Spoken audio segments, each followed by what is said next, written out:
दोस्तों, आज जानेंगे केंद्रक के बारे में। केंद्रक के बारे में जानने के लिए एक छोटा सा क्रियाकलाप करेंगे, जिसमें हम लोग अपने शरीर से ली गई कोशिकाओं को देखेंगे। सबसे पहले कांच की एक स्लाइड लेंगे और उस पर एक बूंद पानी डालेंगे। आइसक्रीम खाने वाले जो चम्मच होते हैं ना, उससे गाल के अंदर की खाल को धीरे से खरोचेंगे। फिर देखेंगे कि चम्मच में कुछ चिपक गया है। उसको सुई की सहायता से स्लाइड पर समान रूप से फैला लेंगे। फिर उसको रंगने के लिए, मतलब कलर डालने के लिए, पहचान पाएँ तो उसके लिए एक बूंद मेथिलीन ब्लू डालेंगे।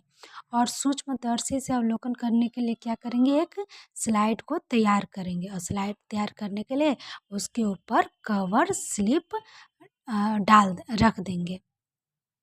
उसके बाद माइक्रोस्कोप में जब देखेंगे ना, तो क्या देखते हैं, हम क्या देखेंगे कि कोशिकाओं की आकृति कैसी है।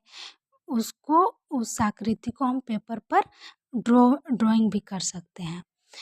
अब क्या आप कोशिका के मध्य में, अब जब माइक्रोस्कोप पे हम देखेंगे तो देखते हैं कि कोशिका के मध्य में गहरे रंग वाली गोलाकार अथवा अंडाकार डॉट की तरह कुछ संरचना दिखाई देगी। इस संरचना को ही केंद्रक कहते हैं। केंद्रक के चारों ओर दोहरे परत का एक अस्तर होता है, जिसे क्या बोलते हैं, केंद्रक झिल्ली कहते हैं। केंद्रक झिल्ली में छोटे छोटे छिद्र होते हैं। इन छिद्रों के द्वारा केंद्रक के अंदर का जो कोशिका द्रव्य होता है ना, वो केंद्रक के बाहर जा पाता है।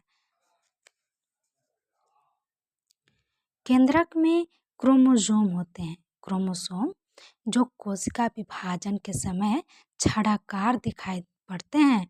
क्रोमोसोम में आनुवांशिक गुणों की जो सूचना होती है, वो कहाँ से आते हैं, माता पिता से। डीएनए का फुल फॉर्म क्या होता है, डीऑक्सीराइबो न्यूक्लिक अम्ल। अणु के रूप में अगली संतति में, मतलब अगले आने वाले जो संतान होते हैं ना, उनमें चला जाता है। क्रोमोसोम डीएनए तथा प्रोटीन के बने होते हैं। क्रोमोसोम किसके बने होते हैं, डीएनए तथा प्रोटीन के। डीएनए अणु में कोशिका के निर्माण व संगठन के सभी आवश्यक सूचनाएं होती हैं। डीएनए के क्रियात्मक खंड को क्या बोलते हैं, जीन कहते हैं। जो कोशिका विभाजित नहीं हो रही होती है, उसमें यह डीएनए किस पदार्थ में होते हैं, क्रोमेटिन पदार्थ के रूप में विद्यमान रहता है। क्रोमेटिन पदार्थ धागे की तरह की संरचना के एक जाल का पिंड होता है। जब कभी भी कोशिका विभाजित होने वाली होती है ना, तब यह क्रोमोसोम में संगठित हो जाता है। कुछ जीवों में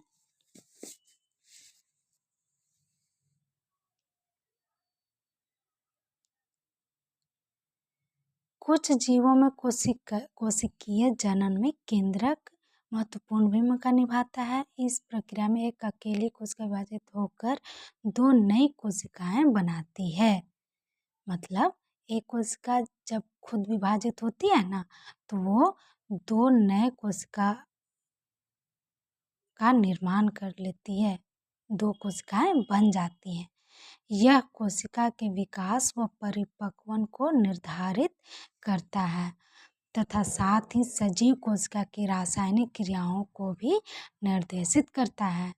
बैक्टीरिया जैसे कुछ जीवों में कोशिका का कोशिकीय क्षेत्र बहुत कम स्पष्ट होता है। जब माइक्रोस्कोप में देखते हैं ना, तो उसका केंद्रीय क्षेत्र जो होता है, केंद्रीय क्षेत्र, वो बहुत कम स्पष्ट दिखाई देता है।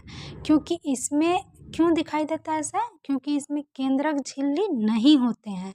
ऐसे केंद्रक को क्या बोलते हैं, ऐसे के अस्पष्ट केंद्रक क्षेत्र में केवल क्रोमेटिन पदार्थ होता है। ऐसे क्षेत्र को केंद्रकाय कहते हैं। ऐसे जीव जिसकी कोशिकाओं में केंद्रक झिल्ली नहीं होती, उन्हें प्रोकैरियोट कहते हैं। प्रोकैरियोट का मतलब, प्रो मतलब आदि अथवा पूर्व मतलब पहले, और कैरियोट का मतलब कैरियन मतलब केंद्रक।